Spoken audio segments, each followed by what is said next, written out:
Welcome to the Deep Dive. Today we are opening a truly extraordinary stack of source material.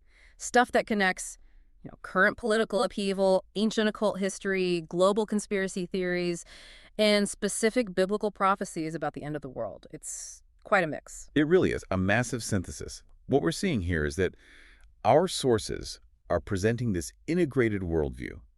They're basically arguing that contemporary political conflicts, specifically things like the deep state versus the America First movement, these aren't just random events happening now. Right, not just politics as usual. Exactly. Instead, they're seen as manifestations of, ancient spiritual and occult forces. Forces guiding the world toward a predetermined global order. And that order potentially culminates in the appearance of a figure known as the Antichrist. Yes, potentially facilitated by technological advancements and even cosmological threats. It's a very broad scope. That's right. Our mission in this deep dive, then, is to synthesize this material clearly. We want to help you, the learner, understand the specific and, frankly, high-stakes claims being made. We need to cut through the noise, get to the core arguments, and deliver the essential connections the sources are making. Who are the alleged players? What's their supposed agenda? And how do these sources claim they intend to achieve it?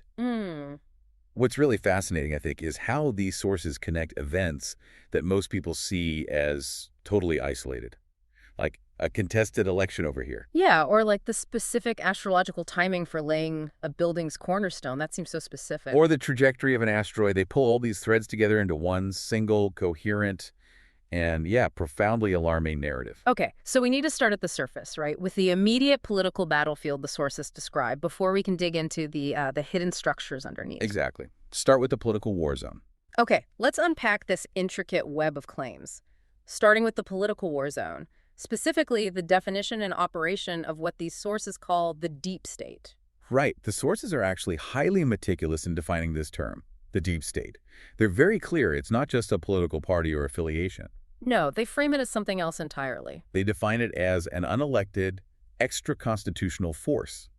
Think of it like a systemic machine composed of entrenched segments within society. Like parts of the intelligence agencies. Yes, parts of intel, elements within the armed forces, specific administrative agencies, and crucially, career civil servants, the people who are there regardless of who wins an election. And the sources really emphasize that this entrenched bureaucracy, it operates, they claim, entirely free from constitutional constraints. It's sort of a self-perpetuating entity. That's the idea. And it coordinates its efforts with this vast network of external powers. International business, defense contractors, high-powered lobbyists. And what the source material repeatedly calls fake news media conglomerates. Exactly. It's presented as this intrinsically and extrinsically connected machine, all dedicated, supposedly, to maintaining a certain status quo. Okay, so if that's the machine, the sources must pinpoint a moment when the conflict really ignited, right? Between this deep state structure and the populists. They do. They point to Donald Trump's inaugural address in 2017. That speech, the sources claim, was viewed by what they call the Lehman elite as a direct challenge. A declaration of war, almost. Pretty much. A clear salvo declaring war against powerful, entrenched enemies. Enemies the sources categorize as being, and this is their phrasing, both ancient and contemporary, both visible and invisible. Wow. So the moment Trump promised to drain the Washington swamp, the sources suggest the deep state reacted instantly and aggressively. Is there evidence cited for that immediate reaction? Well, the source material references presidential historian Doug Weed. He cited claiming that deep state operatives were actively attempting a coup d'etat against the president as early as June 2017, just months in. A coup d'etat. That's a strong claim. It is. And this struggle, according to these sources, was always predicted to be nearly impossible to win for someone like Trump. They even reference President Reagan's own frustration. The quote about being up to your armpits in alligators. Exactly. Reagan supposedly admitted that, showing how entrenched this was even back then.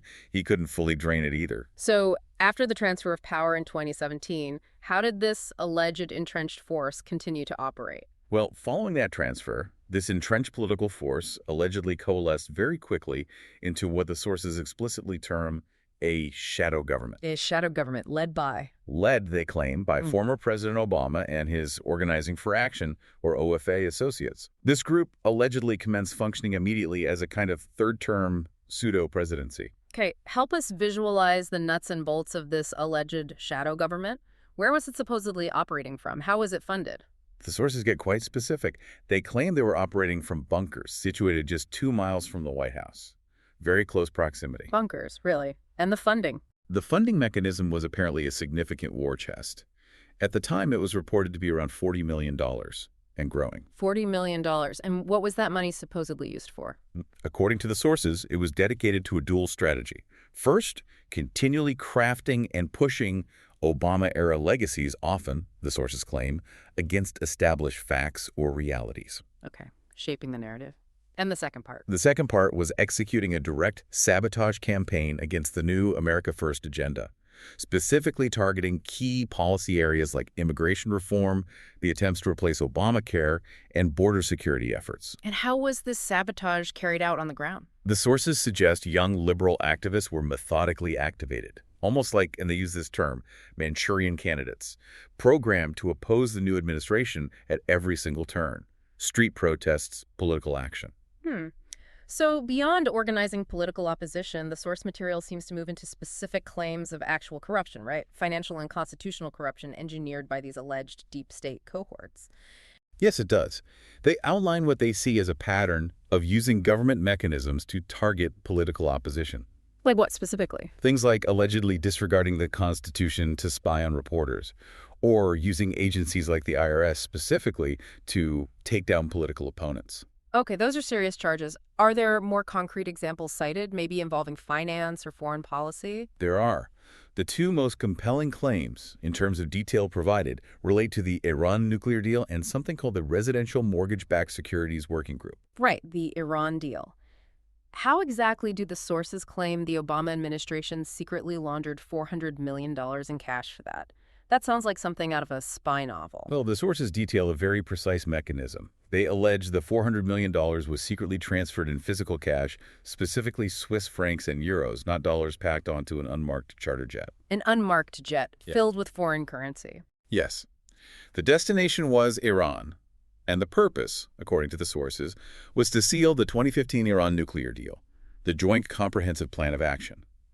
The sources emphasize the use of foreign currency and the unmarked nature of the flight as clear evidence of intentional secrecy. Oh, secrecy. To bypass, they claim, standard financial reporting mechanisms and, crucially, congressional oversight.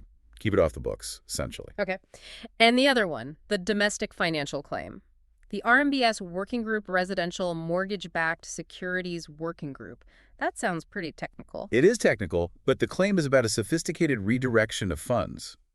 The RMBS Working Group was officially created to investigate misconduct related to the 2008 mortgage-backed securities collapse. Right, after the financial crisis. Exactly. When the Department of Justice settled with major banks involved in that crisis, huge fines were levied, billions of dollars. Okay, so where's the alleged corruption? The sources claim that instead of these massive settlement funds being returned to the U.S. Treasury or directly to the parties actually harmed by the crisis. Which you'd expect. Right. Instead, a mechanism was allegedly created to funnel billions of dollars from these settlements through third-party nonprofits. Nonprofits, which ones? The claim is these nonprofits were specifically tied directly to leftist political organizations and politicians.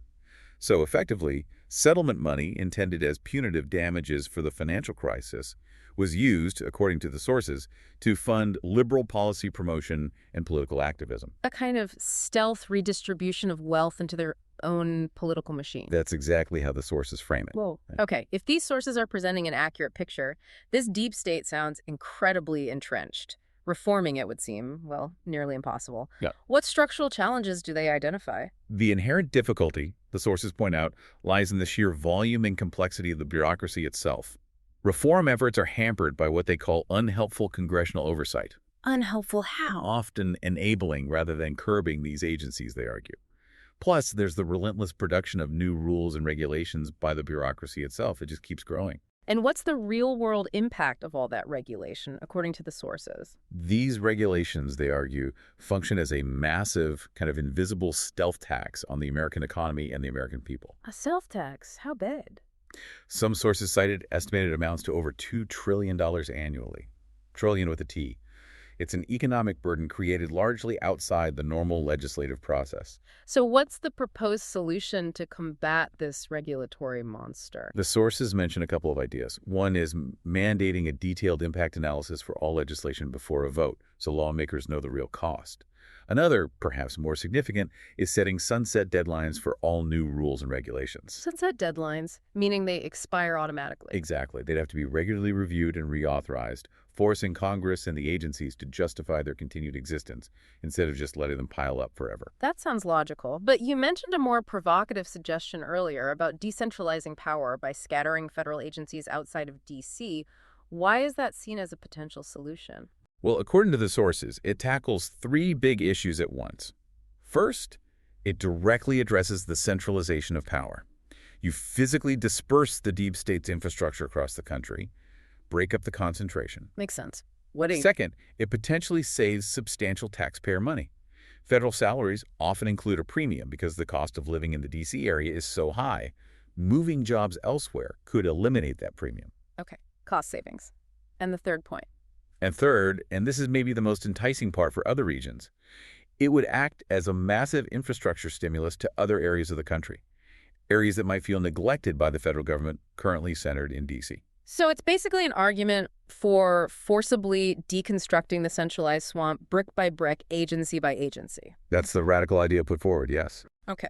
That really paints the political conflict as this genuine, fundamental struggle for the structure of the republic itself. But let's broaden the lens now. Let's move from this domestic political trench warfare to the bigger globalist ideology that the sources claim is actually driving this entire movement. #2, globalism, thought control, and the Great Reset. Right, because the sources frame this deep state conflict not just as an internal U.S. power struggle, but as part of a much larger ideological battle playing out globally. A battle between. A stark opposition, they argue, between the capitalist system, as they define it, and rising collectivist trends, particularly socialism. And the narrative here is pretty black and white in the sources, isn't it? Very clear. Capitalism, which they frame as founded on individual efforts, and they explicitly link this to the New Testament model of if you won't work, you don't eat. They argue this system created the most powerful and philanthropic society in history. And that foundation is seen as completely opposed to collectivism. Diametrically opposed, yes. Collectivism, in their view, seeks to reward the group over the individual effort, ultimately leading to dependency and loss of freedom. Do the sources suggest this ideological conflict is being won or lost currently? They argue it's being lost on the ground, at least in terms of public opinion. They point to recent Barna polling, for instance, claiming that 40% of U.S. citizens now say they prefer socialism to capitalism. 40%. That's a significant number. And this acceptance makes certain ideas more attractive. Exactly. It makes concepts like universal basic income, or UBI, seem deeply attractive to people, despite the fact the sources claim that UBI would fundamentally enslave them as subordinates to a machine, a system that controls the redistribution of all goods and services. So UBI isn't framed as a safety net, but as a tool, a technological form of dependency that actually facilitates a control grid. That's precisely the argument. It's dependence by design leading towards control. And this ideological shift, they say, feeds directly into the ultimate globalist vision. Okay, what is that ultimate goal of the global elite, according to these sources? The goal is presented as absolute. The eventual disassembly of America as a sovereign nation and its replacement with a global oligarchy. Disassembly of America. So it's not just about economic alignment, it's about eliminating the nation state itself. That's the core claim. Yeah. They want to erase national sovereignty. And the sources draw historical parallels here. They cite Walter Cronkite, for example. The news anchor. Yes, citing his previous assertion that avoiding catastrophic world conflict required strengthening the United Nations towards becoming a complete world government, with its own legislature, executive, judiciary, and police force. And Cronkite explicitly said achieving this would require sacrifice, didn't he? He did. The sources remind us he stated that this future would require Americans to yield up some of our sovereignty. He called for courage and faith in this new order. So events like Trump's victory or Brexit, how did the sources view those? They're acknowledged, yes, but viewed as temporary setbacks, not permanent defeats for the globalists. Perhaps pushing back the timeline by, quote, several generations. But not derailing it entirely. No. In fact, the sources argue these setbacks only triggered a backlash, a hellish fight, they'll call it, and renewed vigor from the globalists to accelerate their plans. Okay, if they're accelerating plans, what's the mechanism for that renewed effort? This brings us to the technocratic control grid, doesn't it? Exactly. The World Economic Forum, the WEF, and its founder, Klaus Schwab, are cited as the key drivers behind the initiative known as the Great Reset. The Great Reset. We hear that term a lot. What's the esoteric interpretation of that specific term that the sources focus on? It's not just about economics for them, is it? Not at all. The sources move beyond the surface economic implications and analyze the term itself, reset. They suggest it implies a deliberate process of destruction followed by rebuilding. Chaos first, then order. Reset, like resetting a computer. Sort of, but they link it specifically to Egyptian mythology. The gods Re and Set. Set being the god of chaos and destruction, and Re often associated with the sun, order, and creation. So the idea is that the globalists intentionally induce chaos. To justify imposing their pre-planned, centralized solution. Order out of chaos, a classic theme in these narratives. And this solution, this new order, it's being codified through big international initiatives. Correct. The sources point to UN Agenda 2030, claiming it's actively pursuing a global identification system. A global ID? Yes, utilizing tech companies, major corporations that openly boast of their partnership in achieving these centralized global goals. It's presented as a public-private partnership for control. And is there any religious dimension mentioned here? Explicitly, the sources directly link the Vatican to this technocratic takeover agenda. They cite Pope Francis's wholehearted support for the reset agenda, suggesting a powerful alignment between religious authority and technological global governance efforts. Wow, okay. Achieving this level of centralization would require mass acceptance, mass compliance. Which brings us to a really crucial claim in the source material.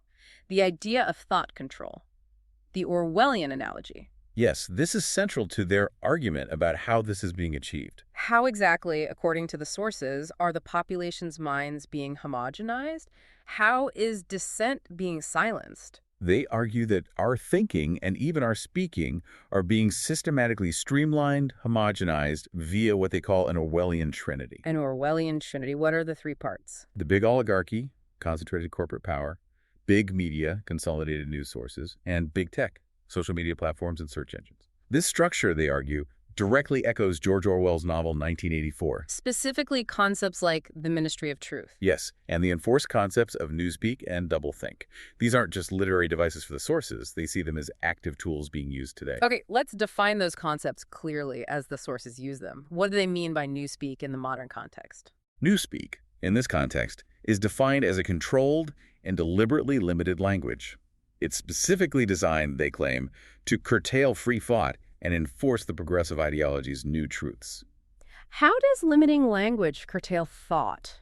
By eliminating words needed to express dissent, or by changing the meaning of existing words, like tolerance or equity, the ability to even formulate, let alone express, nuanced opposition is eroded over time. If you don't have the words, you can't have the thought. And doublethink. That sounds even more insidious. It is.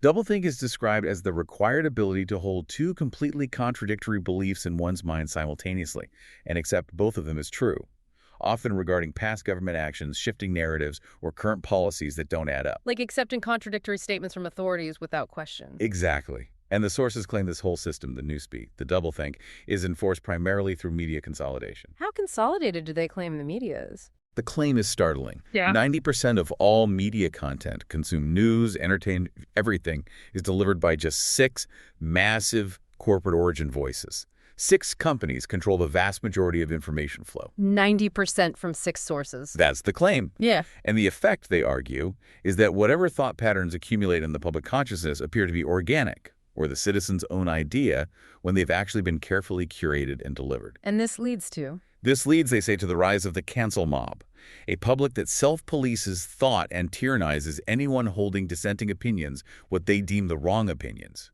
Because everyone else seems to agree, thanks to the media echo chamber. And big tech's role is censorship. Yes.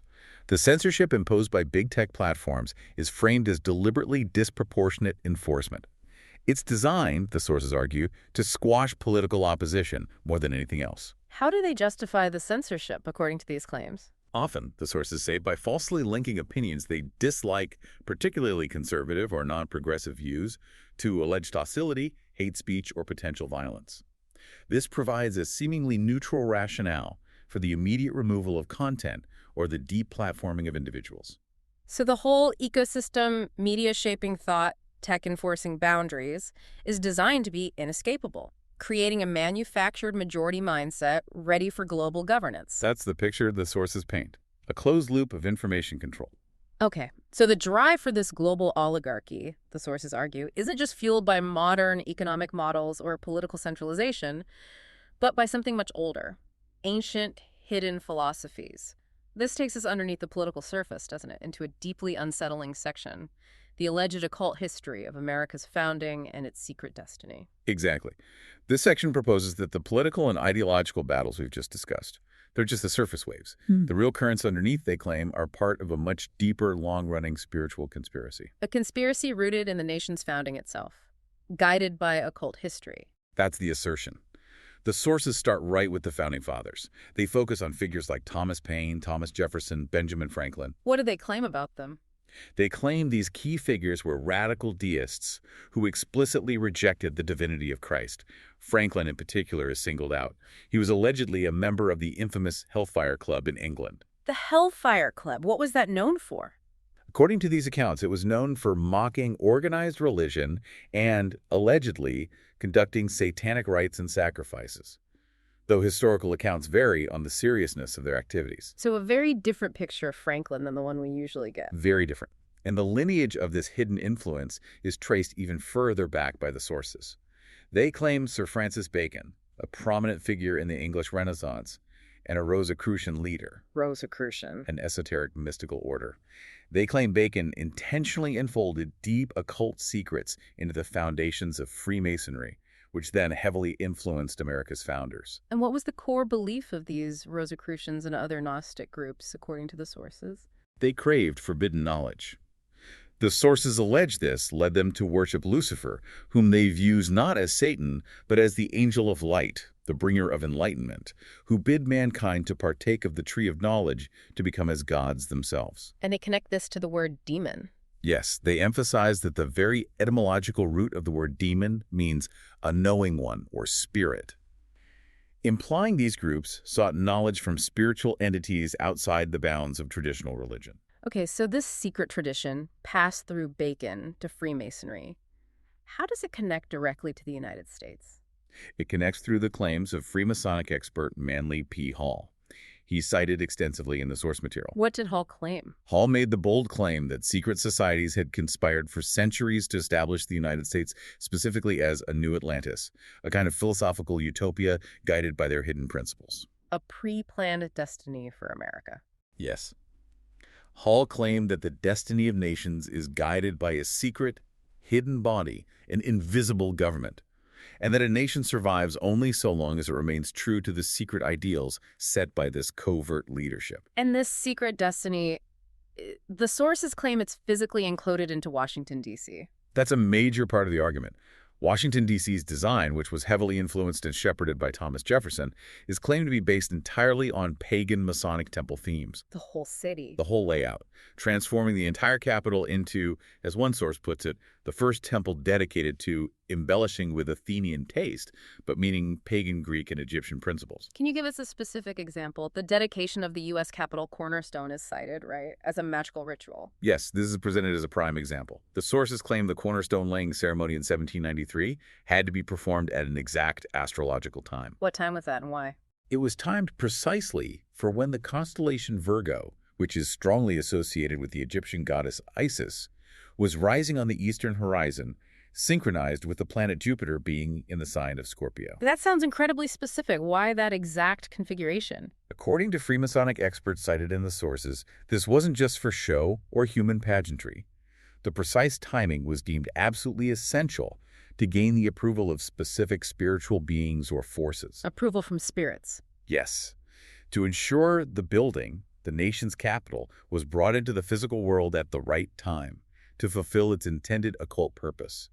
It was about aligning earthly construction with cosmic forces. So the city itself is intended as a kind of massive magical instrument or talisman. Precisely.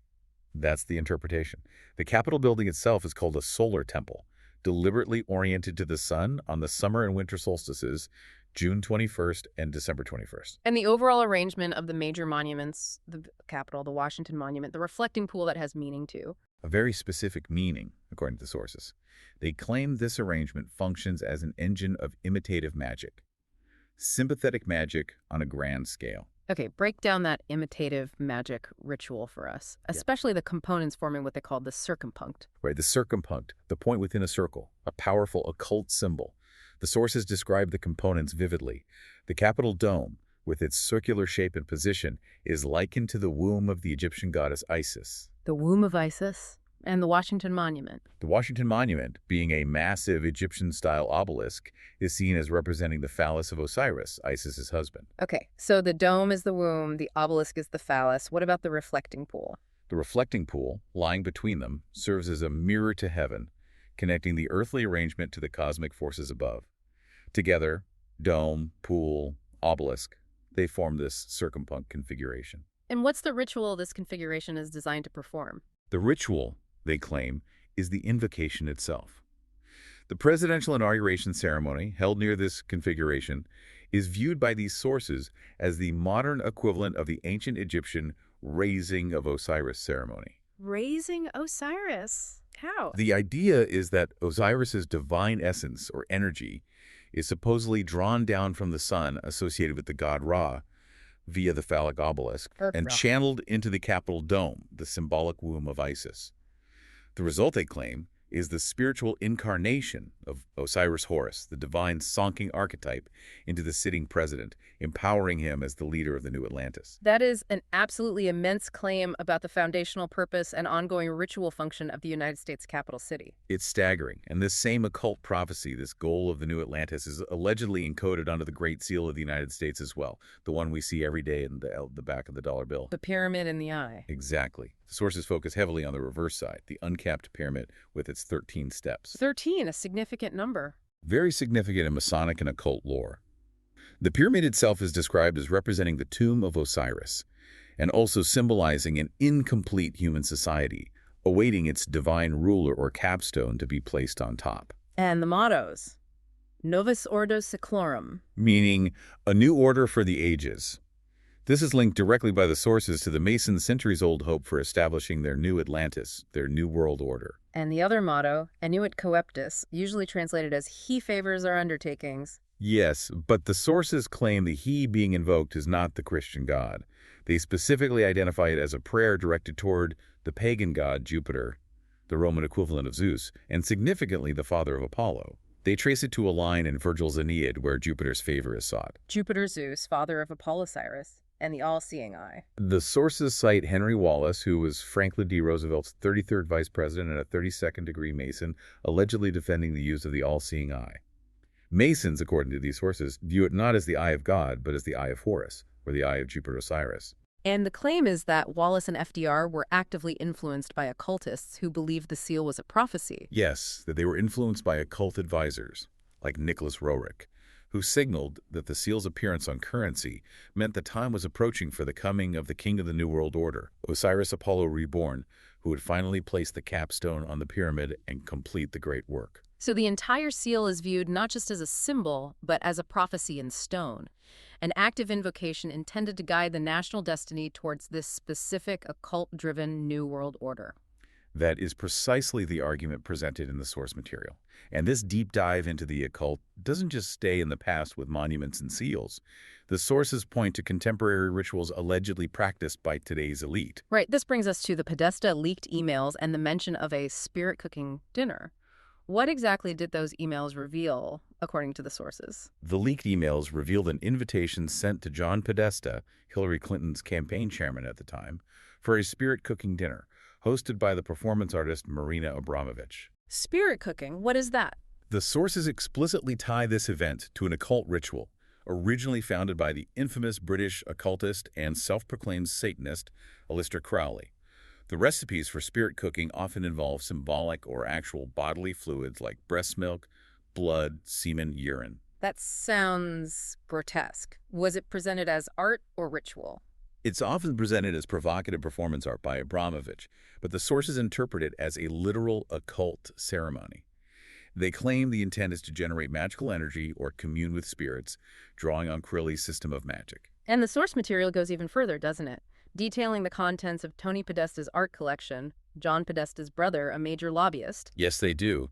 The specifics cited are used to emphasize what the sources see as the dark, even satanic nature of this alleged elite cabal. What kind of specifics are cited? The descriptions are indeed disturbing. The sources detail imagery allegedly found in his collection. One example given is an image featuring a realistic effigy of a man resembling Podesta himself, laid out on a dining table surrounded by people holding knives and forks. And Podesta reportedly joked about it. He reportedly quipped, "It's better to be the guy with the fork than the guy on the table," which the sources find deeply unsettling. Are there other examples? Other pieces cited include a sculpture of a decapitated naked man and several unsettling depictions of sad, near-naked, or bound children. These specific graphic details are used by the sources to underscore their claim that the elite engage in literal high-level satanic activity and possibly hint at darker crimes. Okay. Finally, in this section on occult influence, the sources explore the significance of names and numbers. The ancients believed names held power, right? Yes, power over souls and destiny. They cite examples like the biblical Daniel, whose name meant God as judge, reflecting his destiny. This belief in the power of names and numbers is central to occult practices. And what specific number is highlighted as having occult significance? The number 72 is heavily emphasized.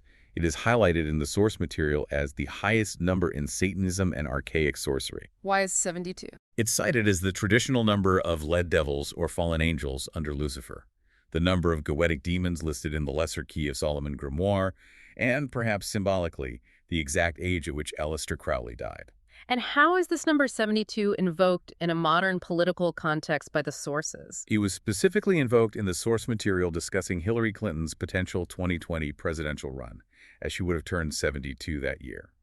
The implication being that her reaching this occultically significant age was somehow tied to these larger forces. And there was also a specific dark prophecy linked to Joe Biden's name. Yes. The sources cite certain rabbinical figures who allegedly analyzed the Hebrew letters in Joe Biden's name. They link it to the phrase, the hand of God, but paradoxically warn that his presence might bring a Noah-like flood, meaning a period of overwhelming divine chaos and judgment to the world. So using numerology and wordplay based on names to suggest destiny is being spiritually manipulated. Exactly. It's presented as evidence that these hidden forces are actively shaping events, leading us inevitably towards the ultimate timeline of biblical prophecy. Which brings us to the final section. The convergence of all these threads, political, occult, technological, with specific end times prophecies. Right. So, having covered the earthly political landscape and the alleged occult conspiracies underpinning it, we now transition to the cosmic and prophetic dimension. And it starts with a very immediate, potentially world-ending threat. The cosmic threat of an asteroid impact, specifically linked to the biblical Wormwood. This section kicks off with some pretty serious accusations against NASA, doesn't it? It does. The sources make the stunning allegation that NASA is guilty of scientific misconduct. They claim NASA is deliberately misreporting or downplaying threats from near-Earth objects, or NEOs. A cover-up. Why would they do that? The sources cite claims from what they describe as top scientists alleging NASA has been extremely deceptive about imminent space threats. The suggested motivation is prioritizing the maintenance of public calm and preventing panic over full transparency. Okay, are there specific objects mentioned as immediate concerns? Yes, two in particular are highlighted. The first is an NEO designated 2004 JU-04. The sources nickname this object Wormwood. Wormwood, from the Book of Revelation, meaning bitterness. Exactly. That object apparently displayed confusing scientific readings when it suddenly brightened significantly back in late 2015, raising suspicions. And the second object? The second, and much more dramatic threat discussed, is the enormous asteroid Apophis. It's expected to pass disturbingly close to Earth, well within the orbit of our communication satellites, on April 13th, 2029. April 13th, 2029. The sources attach significance to that specific date, don't they? They do. The number 13, as mentioned before, is biblically linked to rebellion, specifically citing Genesis 14.4, where kings rebelled in the 13th year. It's seen as an ill-omened number. But more than just the date, they use this Apophis event to try and pinpoint a timeline for the tribulation. Precisely. The sources propose a specific interpretation. If the Apophis close pass in April 2029 marks the midpoint of the final 7-year period of prophecy, the tribulation. The midpoint being when the Antichrist supposedly desecrates the temple? Exactly. If 2029 is the middle, then mathematically, counting back 3.5 years, the start of that 7-year period would fall somewhere around October 13, 2025. October 2025. So the sources are presenting this calculation as suggesting we are potentially standing right on the precipice of the final prophetic countdown. That is the alarming implication they draw from the timing of Apophis. And the potential physical impact of an asteroid like Apophis? Yeah. They don't downplay that, I assume? Far from it. They state clearly that a collision from an asteroid the size of Apophis, it's estimated to be over 1,200 feet wide, would unleash a blast equivalent to over 1 billion tons of TNT, far more powerful than all nuclear weapons combined. The consequences would be unimaginable. Easily causing billions of deaths, triggering massive tsunamis if it hit the ocean, and inducing months, if not years, of catastrophic climate disruption due to global dust and debris blocking sunlight. An extinction-level event for many. So why the alleged cover-up? If the threat is that severe, why would authorities hide it, according to these sources? The rationale cited is quite chilling. The sources suggest that government authorities, based on their own internal NASA simulation exercises of such an event. They ran simulations. Apparently. And these simulations concluded that a mishandled evacuation, the resulting widespread panic, societal breakdown, looting, collapse of order, was actually perceived as a greater immediate risk to manage than the physical impact itself. So preventing panic was prioritized over warning people. This conclusion, the sources argue, potentially justifies, in the minds of authorities, the decision to deliberately keep the general populace uninformed, to prevent widespread panic that would overwhelm official response capabilities and lead to chaos before the impact even happens. That's a disturbing thought. And this potential catastrophic event, the asteroid impact, ties directly into biblical prophecy, specifically what the sources call the 1/3 rule. Indeed.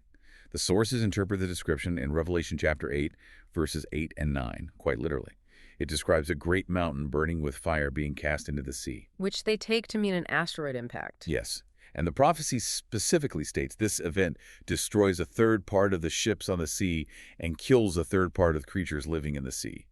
This fraction 1/3 is key. How do the sources use real-world events to illustrate that specific 1/3 destruction? Does it happen? They point to the Lake Nyos tragedy in Cameroon, Africa, back in 1986. It wasn't an asteroid, but a sudden, massive release of naturally occurring carbon dioxide gas from the volcanic lake. The dense gas cloud flowed down into the valleys. And the result? In the immediate, heavily affected area around the lake, the death rate among the human population was found to be approximately 1/3. 1 out of every 3 people died. What? So the sources use this specific, tragic, real-world event with its literal fraction 1/3 killed by poisoned air gas to illustrate a scientifically plausible mechanism for mass death. They suggest this is precisely how the biblical Wormwood event, which poisons 1/3 of fresh water, could manifest literally following an impact or related geological upheaval. Okay. So we have a potential cosmic trigger. Now let's connect ancient prophecy to cutting-edge science. The sources talk about the return of the Nephilim and the rise of transhumanism. How are the end times supposed to mirror the days of Noah? Well, the Bible states the end times will be as the days of Noah.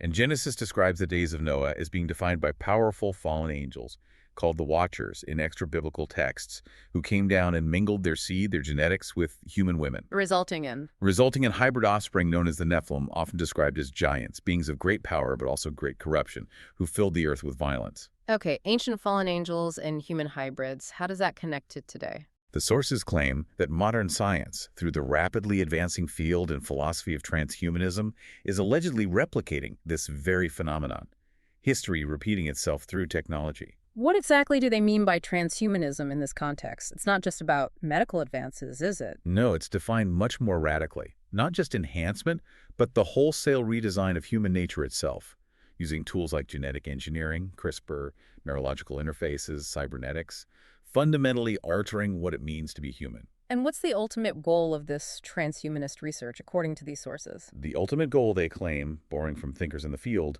is to create artificial intellects godlike, massively intelligent machines, potentially non-biological entities, vastly superior to humans. And that leads to... They predict this will eventually lead to a horrific conflict termed gigadeath, a war between these emerging AI entities or enhanced beings and baseline humanity. And this idea of mingling genetics or combining humans with something else, is it linked to specific scripture? Yes.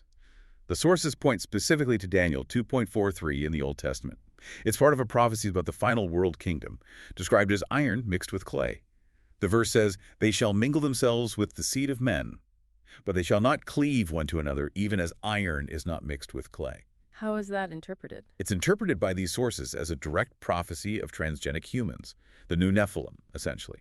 Genetically modified humans, perhaps merged with animal or even unknown DNA, being created as fit expansions or biological hosts. Hosts for what? For resurrected underworld Nephilim hordes. The idea is that the spirits of the original Nephilim, imprisoned after the flood, need physical bodies to interact with the world again, and transhumanism will provide them, setting the stage for the final demonic conflict. That's quite a leap. Is there even speculation about the Antichrist himself being related to this? There is.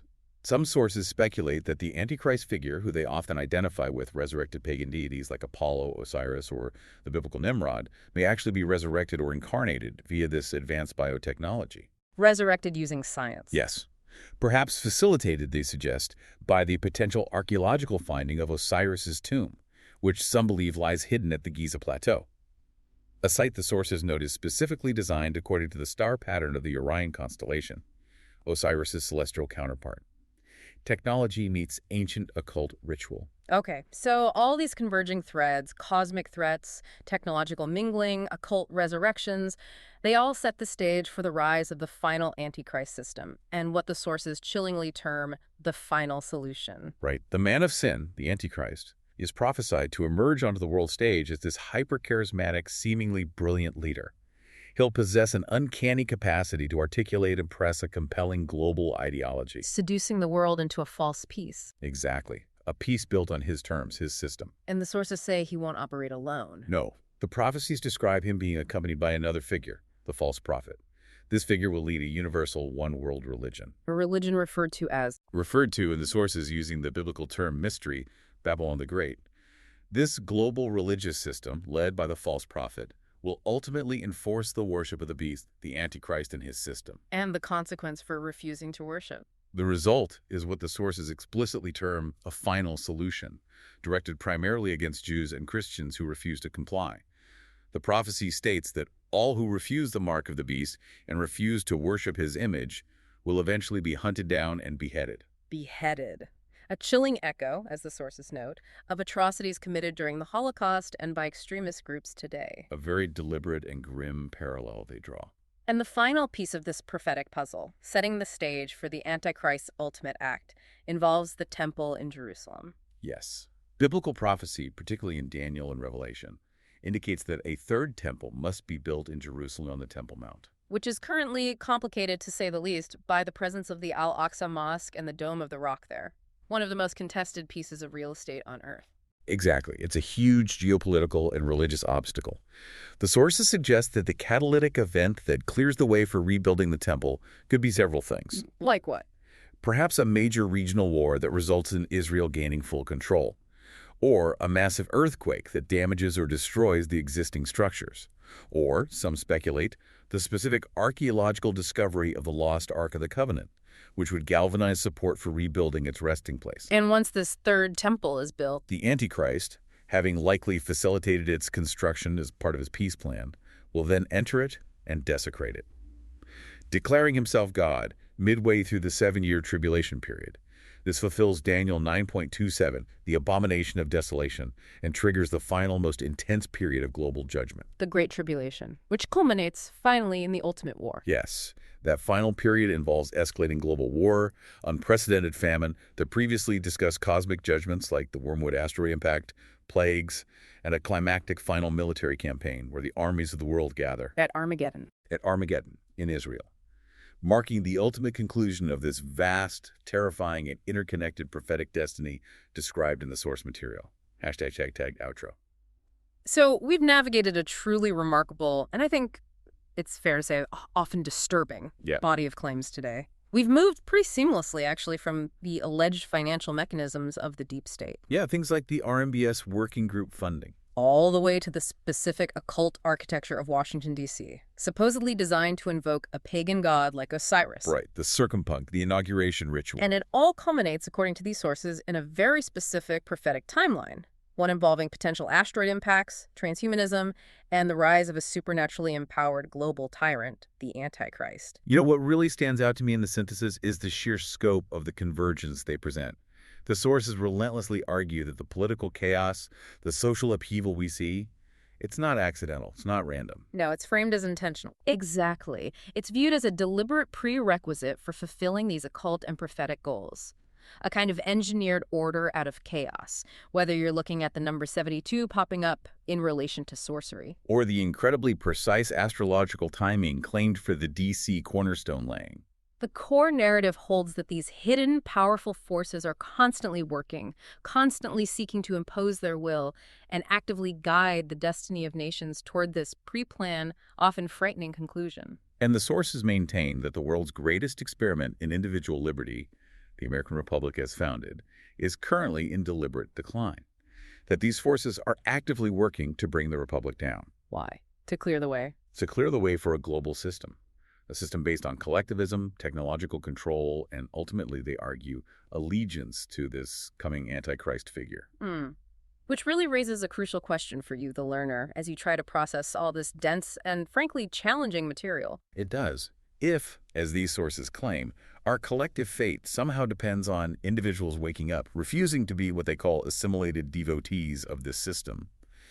If it depends on standing firm against these powerful forces pushing towards global collectivism. Then the question becomes, how do you, personally, responsibly distinguish between legitimate, critical reporting on vital national and global issues, getting to the actual truth, and the potentially highly sophisticated, highly persuasive propaganda that these same sources claim is designed to push the world towards totalitarian control? Where do you draw that line? How do you navigate the information landscape critically without falling either into naive acceptance or paralyzing paranoia?